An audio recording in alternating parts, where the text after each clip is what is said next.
Hello everyone, good morning. আমি শ্রাবন্তী আর তোমরা রয়েছো আমার মিনি ব্লগের সাথে। আশা করি সবাই বুঝতে পেরেছো আজকের এই মিনি ব্লগটা হলো সরস্বতী পুজোর দিনের মিনি ব্লগ। তাই তো সকাল সকাল নিজেও যেমন রেডি হয়ে নিয়েছি, ছেলেকেও তেমনই রেডি করে নিয়েছি। হলুদ পাঞ্জাবিতে ছেলেকে কেমন লাগছে অবশ্যই কমেন্টে জানিও। দুজনে মিলে যাচ্ছি পাশের বাড়িতে সরস্বতী পুজোর অঞ্জলি দিতে। আসলে এবছর সরস্বতী পুজো বাড়িতে করতে পারিনি, তাই পাশের বাড়িতেই অঞ্জলি দেব। পাকুকে রেডি করিয়ে নিয়ে যাচ্ছি অঞ্জলি দিতে। আর এর আগে কিন্তু আমি গিয়ে সমস্ত কিছু গুছিয়ে হারমোনিয়াম বই সবটা ঠাকুরের আসনের পাশে দিয়ে এসেছি। যাই হোক, এবছর বাড়িতে সরস্বতী পুজো করতে পারিনি বলে একটু মনটা খারাপ ছিল।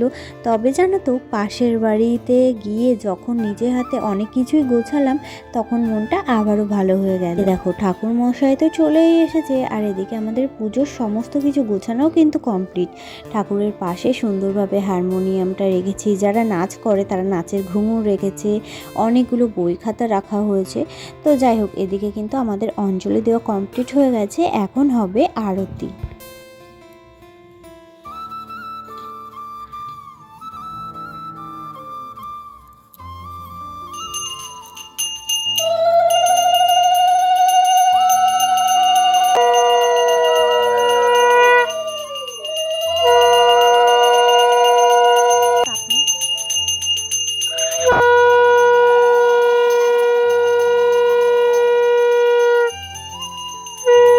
দেখো, সরস্বতী পুজোর অঞ্জলি দেওয়া তো আমাদের কমপ্লিট হয়ে গেছে, এখন হচ্ছে আরতি।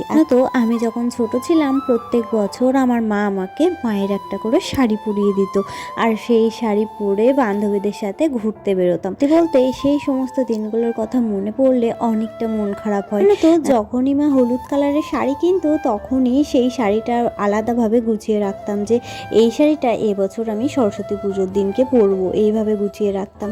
সকালবেলা উঠে হলুদ মাখতাম, হলুদ মেখে স্নান করে সেই শাড়ি পরতাম।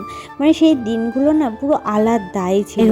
এদিকে তো পুজো হয়ে গেছে আর এদিকে দেখো প্রসাদও নিয়ে নিয়েছি। সব থেকে কি ভালো লাগে জানো, এই যে চিড়ে খই দই এগুলো মাখা খেয়ে নিয়েছি। আর তারপর মামি বললো আজ আমাদের বাড়িতে খিচুড়ি রান্না হবে, তোমরা বাড়িতে কিন্তু কেউ কিছু রান্না করবে না, এখানেই খাওয়া দাওয়া করবে। মামিকে একটু কোটা কাটায় সাহায্য করে দিলাম। আর তারপর খিচুড়ি হলে সবাই মিলে একসাথে খিচুড়ি খেয়ে নিলাম। খিচুড়ি খাওয়ার পর বাড়িতে এসে রেডি হয়ে বেরিয়ে পড়লাম ছেলেকে নিয়ে ছেলের স্কুলে। তো এই যে দেখো, ওকে ওর ম্যাম ডাকছিল, দৌড়ে চলে গেল ম্যামের কাছে। তারপরে আর কি আমরা সবাই গেলাম, মানে ওর বাবা আমি দুজনেই গেলাম। গিয়ে স্কুলে ঠাকুরটা দেখলাম। দেখো কি দারুণ হয়েছে স্কুলে সরস্বতী মা, সত্যি বলতে ভীষণ সুন্দর হয়েছে। আর স্কুলে প্রত্যেক বছর এত বড় ঠাকুর করে এবং খুব সুন্দর ঠাকুর নিয়ে আসে আর কি। তো যাই হোক, তারপর স্কুল থেকে প্রসাদ দিয়েছিল, প্রসাদটা খেয়ে চলে গেছিলাম পাশেই ওর গানের ম্যামের বাড়িতে। তো গানের ম্যামের বাড়িতে গিয়ে গানের ম্যামের বাড়ির ঠাকুরটাও দেখতে পাচ্ছ কত সুন্দর আর কত বড় আর কি। গানের ম্যামের বাড়ি থেকে ঠাকুর দেখে প্রসাদ খেয়ে আমরা আবারও বেরিয়ে পড়েছি। সত্যি বলতে গানের ম্যামের বাড়ির ঠাকুরটা কিন্তু আমার বেশ লেগেছে, জানো তো, ভীষণ ভালো লেগেছে। তো গানের ম্যামের বাড়ি থেকে প্রসাদ খেয়ে আবারও বেরিয়ে পড়েছি। আর এখন যাব আমরা সোজা ওর প্রাইমারি স্কুলে, এবং আমাদের এটা হচ্ছে ওর প্রাইমারি স্কুলের ঠাকুর। তো দেখতে পাচ্ছ এই ঠাকুরটাও কিন্তু খুবই সুন্দর হয়েছে, খুবই সুন্দর।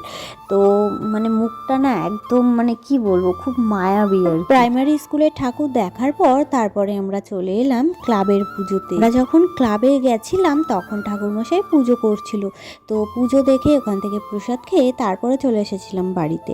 তো সবটা মিলিয়ে মিশিয়ে আজকের এই মিনি ব্লগটা কেমন লাগলো তোমাদের অবশ্যই কিন্তু কমেন্টে জানিও। তাহলে আজ আসি, চলো টাটা।